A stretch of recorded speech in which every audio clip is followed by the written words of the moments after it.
Alright guys, this is BY Gaming, and today I'm basically going to go over whether or not you should buy the upcoming Legends Pass featuring Dark Voltaik.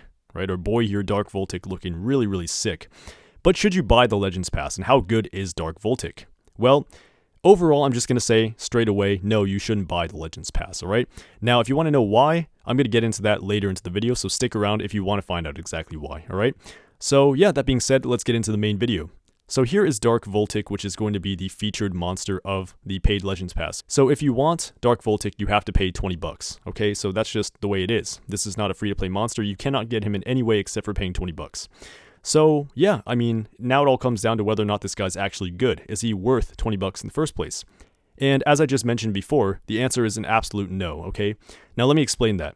If you take a look at his stats here, you know, not being distracted by the fact that he looks like a badass, well, you can see that he actually has some good stats. He has 10,417 attack power, which is very high, 112,798 life, which is on the lower end, and 7,480 speed, which for an attacker, that's very good. So obviously the verdict on his stats are he's got great power and speed, but he kind of suffers in the life department. It's not like a paper life stat. You know, a paper life stat would be like Slumster, for example, with 110,000 life, right?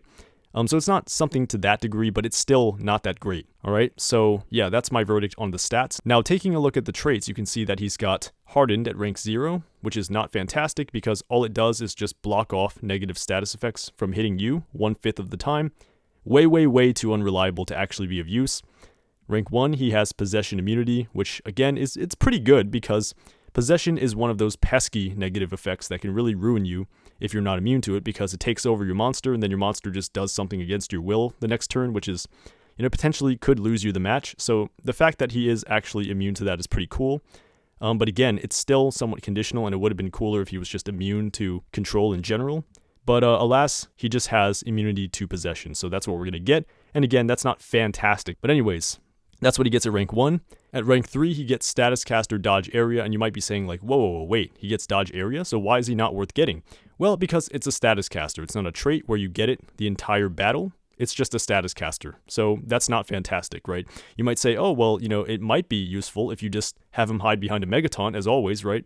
But you could just trait disable the Megaton and then just single target attack this guy, and because his life stat is not that great, you know, he'll go down pretty easily. So again, his Status Caster Dodge Area, that's not fantastic. Now, going to the Relics, he has Mask and Sword, which are really great. Okay, Mask has stamina draining capabilities, and Sword obviously boosts his attack even more, so this is a great combination of relics. Alright, so that is pretty much the main rundown here of this monster. He has good stats, really good stats aside from life. He has some okay traits. I mean, Dodge Area, Status Caster Dodge Area is pretty good, and Possession Immunity and Harden are not completely useless, so he has some pretty decent traits, and then he has really great relics. Now we go to his moveset, and this is where he really suffers. I actually looked at this and I couldn't believe they did this. With such an amazing design, I was expecting something fantastic, but alas, this is what we get. So Returned Hero does 40 thunder damage, so it's just a basic attack. Power Thirsty does AoE 25 dark damage. So again, that's just a basic attack. It's pretty cool that he has a mix of thunder and dark attacks, but again, this is just a basic attack, does nothing special.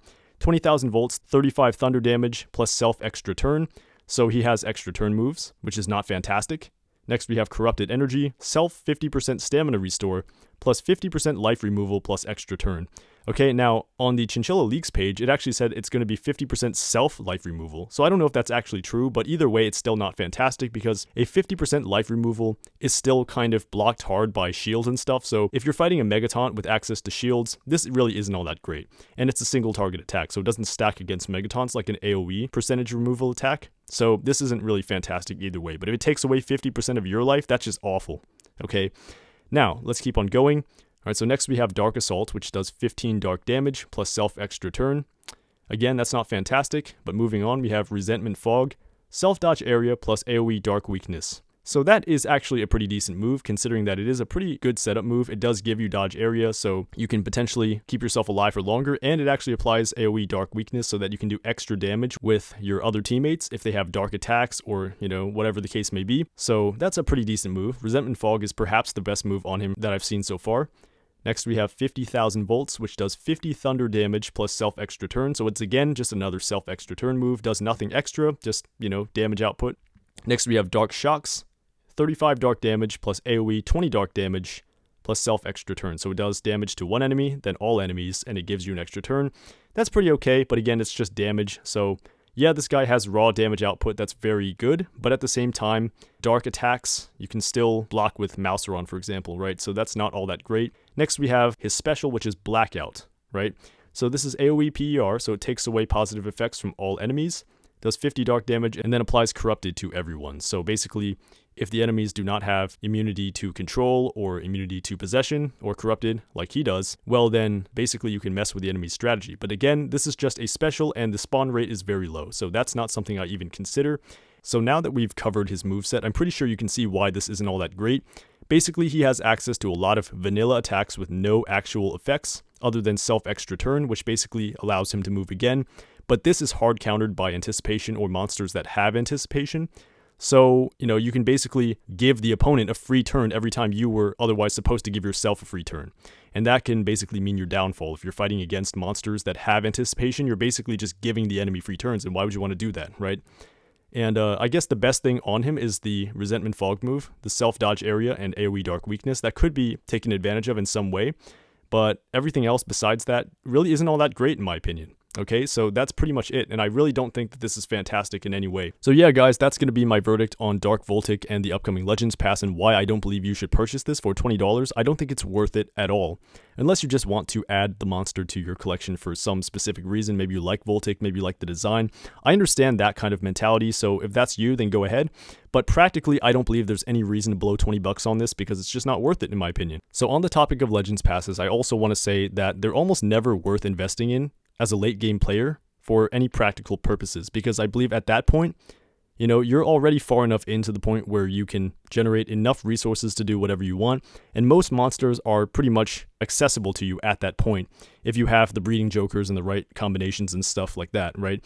So unless the monster is fantastic, like it has game-breaking potential, it generally would not be worth it to invest $20 late game into the Legends Pass. But if you're a beginning player and you're interested in making a lot of progress and blasting through the game as quickly as possible and building up the foundation more quickly than you otherwise would, then that's probably when I would say the Legends Passes in general are more worth it, irrespective of what monster is up for grabs as the exclusive monster, right? So that's pretty much going to be my verdict on Legends Passes. They're pretty useful in the beginning, but later, it's really not necessary no matter what they offer, unless you just personally have some reason to go after the monster yourself, alright? So yeah, that's pretty much going to be it for this video, guys. Thanks so much for watching, and as always, I'll catch you in the next video. Peace.